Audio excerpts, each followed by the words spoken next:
Elijah Pritchett, him having to go in, like, what was that whole situation like for you, and how do you think he did? Well, you know, we always say we're ready for sudden change, and that's why we have guys play multiple spots and ready to go. So, you know, it was unfortunate to have that happen in pregame. I was trying to think in my whole career if I've ever had that happen. I don't think I have. But the good thing was Elijah was ready to go, and he stepped in there,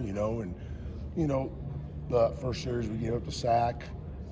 He started out pretty good, kind of lost him late, but then he started getting confidence as the game went along and thought he did a good job. How is he looking in practice, Elijah? Good. He's continuing to fight and battle to get better. He's working through some things, and so just for these guys, every rep they get, the more confidence they get, the better they'll get. McVay had a few snaps too. In the event that Pritchett can't go, is there anything? How much confidence do you have in Miles? So I got confidence in all those guys. That's why they all practice, and that's why they're here. So, I've been talking since the beginning that you got to have, several guys ready to go. You got to have several guys ready to play multiple positions. So we're in position to if he needs to step up, he'll get it done. How hard is it to go from preparing to, probably rotate at right tackle to then starting and playing the entire game, most of the game at left tackle? I don't know if it's hard because he takes reps at left tackle all the time too. Yeah. So I'm for him it's probably, hey, I'm not rotating, I get to play every snap, right? So it's a great thing, right? So I mean, there was no hesitation. He jumped in before I even grabbed him, so he was ready to go. So there was no question there. How beneficial were those reps in the spring whenever Caden wasn't here for him to kind of lean back on that going into the first game? Yeah, it was huge. I think he really got some confidence throughout the spring and got better each day. And so, he's had some bumps and bruises in camp with his ankle and different things. And so, just trying to get those reps but every rep he's gotten, and when he does things successfully, you can see his face. He kind of starts believing in himself and getting that confidence. So all those reps are critical to success. Wilkin kind of sprung that block for Justice on the 85-yard. What did you see from him in his debut and just his athleticism too? Well, and he did, but there was a great deuce block by the play side guard and tackle, and great kick out by J-Rob, and then Wilkin fit on that backer and got a 2-for-1, so that was great. I thought that he made some real strides in the game. I think he's come a long way since I've got here this spring. Still a lot of work to go, but I think you saw, again, these young kids, it's just like getting those reps and getting confidence is so critical for them, and so you're seeing those things starting to happen. Can you give the umpire an assist for a block on that touchdown run? Because it looked like he accidentally got a piece of stuff. Hey, if it happens, it happens. So, we may or may not have noticed that, so that was pretty good, wasn't it? Yeah. Coach, what's the focal point this week in practice for your group? Focal point? It's still, for us, it's, effort, technique, and communication.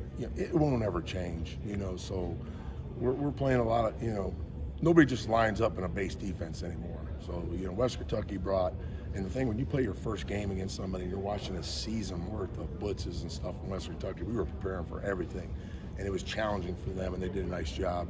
And now you're looking at South Florida, everything from last year, the things they did against us last year, the things they did the first week. So that communication is critical for us in a lot of things we do. But if you're an old lineman and you play hard and you give great effort and you play with some technique, you have a chance to be successful every down. When you're looking to build long, sustained drives, how important are maybe those first couple of plays of the drives where maybe you can pick up that 4 or 5 yards in setting a tone for the drive?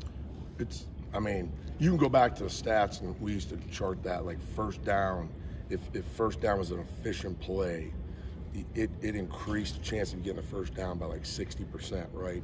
And we all know once you get that first down, then the drives, that momentum keeps carrying. So, first downs are critical to be in second and medium or short, and then you can do anything you want. You're just trying to stay out of those third and longs as best you can. So I think it also gives confidence to the play caller to be able to call, everything he wants, and when you have success running the ball and doing different things. Is there a challenge to maybe get your guys to get even extra more pumped up to set the tone on those plays on the front, or is it?